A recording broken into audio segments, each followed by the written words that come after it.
வணக்கம் நண்பர்களே, இன்றைக்கி வெயிட் லாஸ் சேலஞ்சோட டே 2. காலையிலே பார்த்தீங்கன்னா ஸ்மார்ட் வாட்சை கட்டிட்டு வாக்கிங் போயிட்டு வந்தேன். வந்ததுக்கப்புறமா ஒரு சில எக்ஸசைஸ் பண்ணேன். இப்போ நான் பண்ணுற எக்ஸசைஸ் பேர் ஆக்டிவ் ரன்னிங். நின்ன இடத்துல நம்ம ஓடுறது. இது பண்ணுறப்ப நல்லாவே பெல்லி ஃபேட் குறையும். ரீசெண்டாக நான் நிறைய யூடியூப் வீடியோஸ்லேயே பார்த்தேன். கூகுளே சர்ச் பண்ணுறப்ப சியா சீட்ஸ் குடிக்கிறப்ப நல்லாவே ஃபேட் லாஸ் ஆகும், வெயிட் லாஸ் ஆகும்னு சொல்லியிருந்தாங்க. ஸோ அதனால் ஒரு டீஸ்பூன் சியா சீடை வார்ம் வாட்டரில் ஒரு 2-3 நாளாக நான் குடிச்சிட்டு வந்துகிட்டு இருக்கேன். மார்னிங் பிரேக்ஃபாஸ்ட் பார்த்தீங்கன்னா பச்சைப்பயிறு வேக வச்சது 50 கிராம், ஒரு கப் அளவுக்கு fruit salad, mixed salad, 2 chapati எண்ணெய் இல்லாமல் தக்காளி தொக்கு வச்சு எடுத்துக்கிட்டேன். தக்காளிலையும் கேலரிஸ் ரொம்ப கம்மி தான். தக்காளி சாலடாகவும் நீங்கள் எடுத்துக்கலாம்.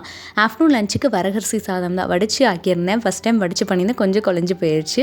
ஸோ ஆஃப்டர்நூன் லஞ்சுக்கு பார்த்தீங்கன்னா ஒரு முட்டை வேக வச்சதை ஜஸ்ட் மஞ்சள் தூள் பெப்பர் போட்டு டோஸ்ட் பண்ணி வச்சுக்கிட்டேன். கொஞ்சமாக பச்சை பயிர், ஒரு கப் ஃபுல்லாக வாழைக்காய் பொரியல், கொஞ்சமாக மஞ்சள் தூளும் மிளகும் சேர்த்து வதக்கி எடுத்தது.